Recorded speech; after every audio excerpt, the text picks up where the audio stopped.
ಎಲ್ರಿಗೂ ನಮಸ್ಕಾರ. Travel ideas Kannada YouTube ಚಾನಲ್ಗೆ ಸ್ವಾಗತ ಸುಸ್ವಾಗತ. ನೀವು ಬೆಂಗಳೂರಲ್ಲಿ ಇದ್ದು ಮಂತ್ರಾಲಯ ಹೋಗಬೇಕು ಅಂತ ಅಂದ್ಕೊಂಡಿದ್ರೆ ಈ ವಿಡಿಯೋ ನಿಮಗಾಗಿ. ಮೊದಲನೇದಾಗಿ ಹೇಗೆ ನೀವು ಮಂತ್ರಾಲಯ ಹೋಗ್ಬೋದು. ಮಂತ್ರಾಲಯ ನೀವು ಬಸ್, ಟ್ರೈನ್ ಇಲ್ಲ ಕಾರ್ ಮಾಡ್ಕೊಂಡು ಹೋಗ್ಬೋದು. ಬ್ಯಾಂಗ್ಳೂರಿಂದ ಮಂತ್ರಾಲಯ 382 ಕಿಲೋಮೀಟರ್ ಇದೆ. ಬಸ್ಸಲ್ಲಿ ಬಂದರೆ ಈ ದ್ವಾರದ ಹತ್ರ ಬಿಡ್ತಾರೆ. ನಂತರ ಉಳ್ಕೊಳ್ಳೋದು ಹೇಗೆ. ಆನ್ಲೈನಲ್ಲಿ ಮಂತ್ರಾಲಯ ರೂಮ್ ಅಂತ ಸರ್ಚ್ ಮಾಡಿದರೆ SRS ಮಠ ಅಂತ ವೆಬ್ಸೈಟ್ ಸಿಗ್ತದೆ.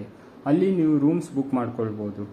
ಆದರೆ ನೀವು 1 ತಿಂಗಳ ಹಿಂದೆಯೇ ರೂಮ್ ಬುಕ್ ಮಾಡ್ಕೊಳ್ಬೇಕಾಗ್ತದೆ. ಈಗ ನೀವು ರೂಮ್ ಬುಕ್ ಮಾಡಲಿಲ್ಲ ಏನು ಮಾಡೋದು. ಈ ದ್ವಾರದ ಬಲಬದಿಯಲ್ಲಿ CRO ಆಫೀಸ್ ಇದೆ. ಅಲ್ಲಿ ನೀವು ರೂಮ್ ಕೇಳ್ಬೋದು. ರೂಮ್ಸ್ ಖಾಲಿ ಆದಾಗೆ ರೂಮ್ಸ್ ಕೊಡ್ತಾರೆ. ಇಲ್ಲ ಅಲ್ಲೇ ರೂಮ್ ಏಜೆಂಟ್ಸ್ ಇರ್ತಾರೆ, ಅವರ ಹತ್ರನೂ ಕೇಳ್ಬೋದು. ರೂಮ್ಸ್ ಮಠದ ಬಲಬದಿಯಿಂದ ಹೋದರೆ ಅಲ್ಲೂ ಇರ್ತವೆ. ಇಲ್ಲ ನೀವು ರೂಮ್ಸ್ ಮಠದ ಎಡಬದಿಯಿಂದ ಹೋದರೂ ಅಲ್ಲೂ ಇರ್ತವೆ. ನಿಮಗೆ ರೂಮ್ ಬೇಡ, ಜಸ್ಟ್ ಫ್ರೆಶ್ ಅಪ್ ಆಗಬೇಕು ಅಂತ ಇದ್ದರೆ ಲಾಕರ್ಸ್ ಇಲ್ಲ ಕ್ಲಾಕ್ ರೂಮ್ಸ್ ಇದೆ, ಅಲ್ಲಿ ಬ್ಯಾಗ್ ಇಡ್ಬೋದು. ದೇವಸ್ಥಾನದ ಅಪೋಸಿಟ್ ಸೈಡಲ್ಲಿ ಒಂದು ಕ್ಲಾಕ್ ರೂಮ್ ಇದೆ, ಅಲ್ಲಿ ಬ್ಯಾಗ್ ಇಟ್ಟು ಅಲ್ಲೇ ಫ್ರೆಶ್ ಅಪ್ ಆಗ್ಬೋದು. ಚಾರ್ಜ್ ಅವರ್ಸ್ ಮೇಲೆ ಮಾಡ್ತಾರೆ. ಸ್ಕ್ಯಾನರ್ಸ್ ಯೂಸ್ ಮಾಡಿ ಲಾಕರ್ ಬುಕ್ ಮಾಡಬೇಕು. ಫ್ರೆಶ್ ಅಪ್ ಅಲ್ಲೇ ಆಗ್ಬೋದು. ಹಾಟ್ ವಾಟರ್ ಸಹ ಕೊಡ್ತಾರೆ, ಎಕ್ಸ್ಟ್ರಾ ಚಾರ್ಜ್ ಮಾಡ್ತಾರೆ ಅಷ್ಟೇ. ನಂತರ ಬ್ರೇಕ್ಫಾಸ್ಟ್ ಅಲ್ಲೇ ಹೋಟೆಲ್ಸ್ ಇದೆ, ಅಲ್ಲೇ ಮಾಡ್ಕೊಳ್ಬಹುದು. ಆಯಿತು, ಫ್ರೆಶ್ ಅಪ್ ಆಯಿತು, ಬ್ರೇಕ್ಫಾಸ್ಟ್ ಆಯಿತು. ಈ ದ್ವಾರದ ಒಳಗಡೆ ಹೋಗಿ ಎಡಬದಿಯಲ್ಲಿ ಚಪ್ಪಲ್ ಸ್ಟ್ಯಾಂಡ್ ಇದೆ, ಅಲ್ಲೇ ಚಪ್ಪಲಿ ಇಟ್ಬಿಡಿ. ಮೊದಲು ಬಲಬದಿ ಹೋಗಿ ಅಲ್ಲಿ ಮಂಚಲಮ್ಮ ತಾಯಿಯ ದರ್ಶನ ಪಡ್ಕೊಳ್ಳಿ.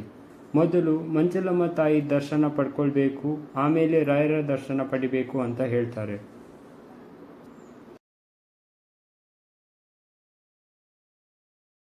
ನಂತರ ಲೈನಲ್ಲಿ ಹೋಗಿ ರಾಯರ ದರ್ಶನ ಪಡೀಲಿಕ್ಕೆ.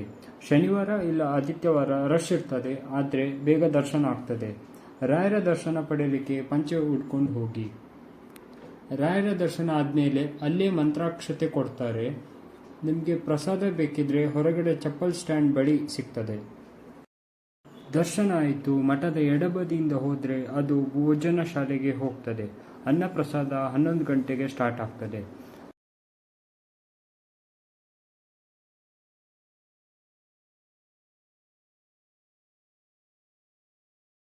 ಅನ್ನಪ್ರಸಾದ ಸ್ವೀಕರಿಸಿ ಆಯಿತು, ಇನ್ನು ಎಂತ ಮಾಡೋದು.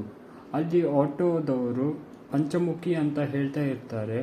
ಅವರು ಒಬ್ಬರಿಗೆ 150 ಚಾರ್ಜ್ ಮಾಡ್ತಾರೆ. ಮತ್ತೆ 5 ಸ್ಥಳಗಳು ಸುತ್ತಾಡಿಸಿ ವಾಪಸ್ ಮಠದ ದ್ವಾರಕ್ಕೆ ಬಿಡ್ತಾರೆ. ಅವರು 3 ಗಂಟೆ ತಗೊಳ್ತಾರೆ ಎಲ್ಲ ಕಡೆ ಸುತ್ತಾಡಿಸ್ಲಿಕ್ಕೆ. ಯಾವ ಸ್ಥಳಗಳು ಅಂತ ನೋಡಿ ಬರುವ.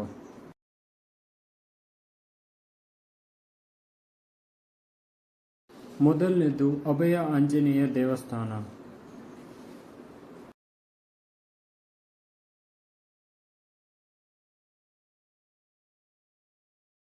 ಎರಡನೇದು ಪಂಚಮುಖಿ ಹನುಮಂತ ದೇವಸ್ಥಾನ. ಶನಿವಾರ ಸ್ವಲ್ಪ ರಶ್ ಇರ್ತದೆ.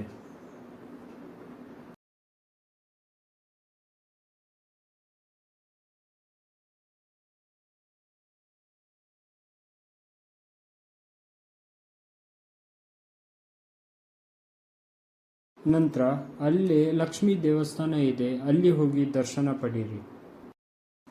ಆದ್ಮೇಲೆ ರಾಯರು ತಪಸ್ಸು ಮಾಡಿದ ಸ್ಥಳಕ್ಕೆ ಕರ್ಕೊಂಡು ಹೋಗ್ತಾರೆ. ಈ ಸ್ಥಳದ ಹೆಸರು ಏಕಶಿಲಾ ವೃಂದಾವನ. ನಂತರ ಅವರು ರಾಯರು ವಾಸವಾಗಿದ್ದ ಮನೆಗೆ ಕರ್ಕೊಂಡು ಹೋಗ್ತಾರೆ.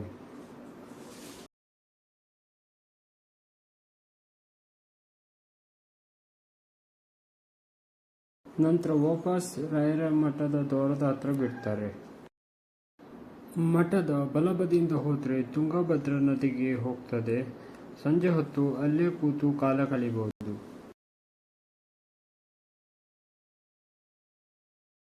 ಸಂಜೆ ಹೊತ್ತಿಗೆ ಲೈಟ್ಸ್ ಹಾಕ್ತಾರೆ, ನೋಡಲಿಕ್ಕೆ ತುಂಬ ಚೆನ್ನಾಗಿರುತ್ತೆ. ಸಂಜೆ ಅನ್ನಪ್ರಸಾದ 7:30ಯಿಂದ ಸ್ಟಾರ್ಟ್ ಆಗ್ತದೆ. ಅನ್ನಪ್ರಸಾದ ಸ್ವೀಕರಿಸಿ ನಂತರ ಹೊರಡ್ಬೋದು. ಒಂದು ದಿನ ಉಳ್ಕೊಳ್ಳೋದಾದರೆ ಸಂಜೆ ಹೊತ್ತಿಗೆ ರಥ ಎಳಿತಾರೆ, ಅದೆಲ್ಲ ನೋಡ್ಬೋದು.